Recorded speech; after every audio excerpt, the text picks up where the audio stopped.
Hello, magician, for that is who you really are. And today's video is about magic and the magic that you can wield, that you are wielding. So let's start with an experiment. This is from the book The 7 Habits of Highly Effective People by Steven Covey. And in it, there is a very interesting magical experiment. So here is what it was. I will show you a picture in a second. And all you have to do, and that was the original experiment, we're doing it right now, is to look at that picture for 10 seconds. Okay, focus on it. I'll show you the picture for exactly 10 seconds. Ready, steady, go.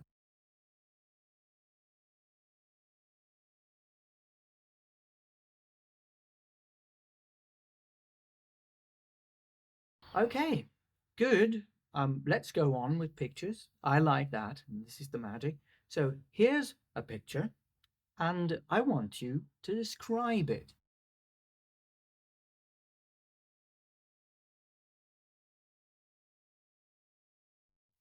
And what is likely to happen now is that you're going to tell me about a young lady. Maybe she's attractive to you, and you're going to go into some detail.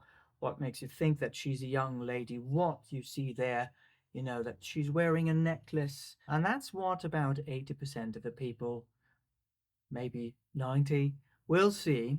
However, and now I'm going to show you the rest of the experiment that's going to blow your mind and that will make you understand why this is magic. In the original experiment, that is what you've just done, is what happened to half the class. This picture is actually not necessarily a young woman, and I'm going to now show you a different picture that was shown to the other half of the class in the beginning. So I'm going to read this out to you. He passed an image, this image you saw, to half of the class, and to the other half he showed a different image, and that is the image that I'm going to show you now. Aha, you're beginning to see what this is about. So half of the class, and the perspective here is they saw different things. They were shown different things. You can clearly see that there is a focus. It draws focus to certain features of the image. And then the picture that I then showed you, and that what he did is he showed the other picture after that initial things, and he made sure everyone handed back in the cards. It was little cards, 10 seconds only, and he collected them, and then he projected on a screen this image that I showed you then, right? And you can see it combines both focal points, both points of perspective. So now you can see the young lady that we were talking about initially, but other people who were shown the other one saw the old lady. And now for us, it's now clear, but in the original experiment, half the class, when they were asked to describe the picture that they then saw, combining the two perspectives, they, of course, saw the young lady. And the other class was shown the picture that focused on the old lady. They were so adamant on it being an old lady. And then, they weren't able to change their perspective. They just saw that. That was their paradigm. That was their training, in a way. They were trained to see this, so they saw it. The other half of the class was trained to see that, and they saw that, right? Old lady, young lady. And only then, so initially, both sides weren't able to step back and see the whole of the picture, right? They were so focused on this one thing, one aspect. And this is interesting. You're probably beginning to see the magic and what in your life you're doing, that is just focusing on one aspect of something, whatever it is. So let's go on. They then went into an exchange. What do you mean? You can clearly see it's a young lady. They were arguing back and forth, and only then were they pointing out features.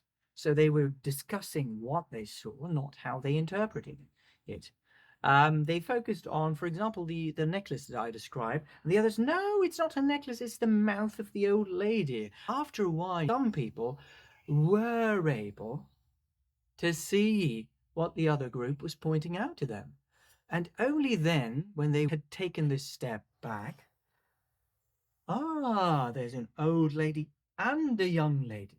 We don't need to insist on our point of view, but there is something that is bigger than just my perspective. Wow. And for me, this is mind blowing. So, where's the magic? I'm going to go back to myself because for me, this is magic. And this is how I read the book. Today I spent 20 minutes with just these 2 pages, really. Because what I do then is I apply to my own life. And I see, metaphorically speaking, where in my life have I insisted on seeing the young lady when all along it was a fully valid point of view to see the old lady in the picture, or vice versa, depending on what you were shown first. And I found, wow, this was my life. It was my life, and it's the life of many people. This is why I'm sharing it.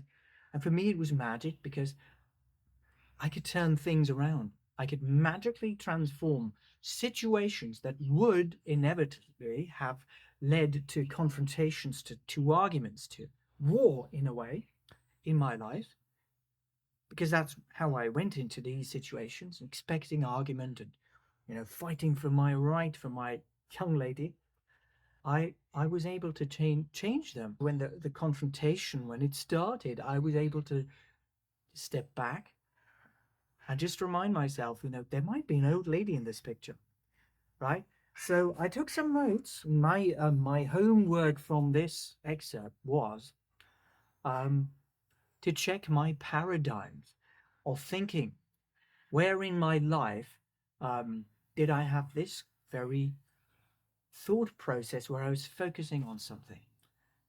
And it's so interesting that some of my biggest paradigms that weren't really, serving me, weren't really in alignment with who I am at the core, were, that I focused on disrespect, and the paradigm being, there is only one way to see things, and it is usually my way, and I'm always right. They don't know.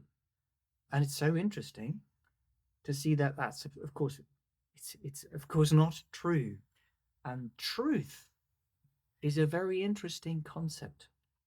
And that if I insist on just my point of view, I deny myself the magic of connection, of genuine, heartfelt connection, which is, at the core, the most important thing, right?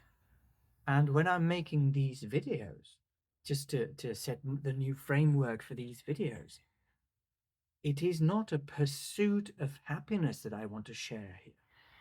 I want to define what I think happiness is. For me, it's the full acceptance of what is. And such things, for me, is a gem that I want to share. And I want to show you how you are the hero of your life, how you are a magician. So try this out. If I can do it, I'm 47 now. So that means 47 years having built up such things, because I mean, in these 10 seconds, these guys were completely able to change their perspective. But initially, these 10 seconds were enough to prime them to see things a certain way. Now, I've been primed for a lifetime, 47 years, right? I thought I need to be right to be happy. But happiness is, for me, full acceptance of what is, and, taking in everything, all my feelings and all the perspectives there are. And this genuine connection that I can make with others, that is so powerful. So yes, I'm a magician, and you can be too, right?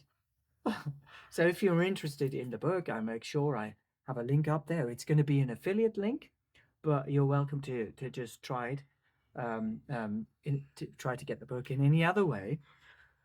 And I'm going to do next time. I'm going to talk about how I'm actually reading books because, you know, it's, I don't just read, I immediately apply it to my own life.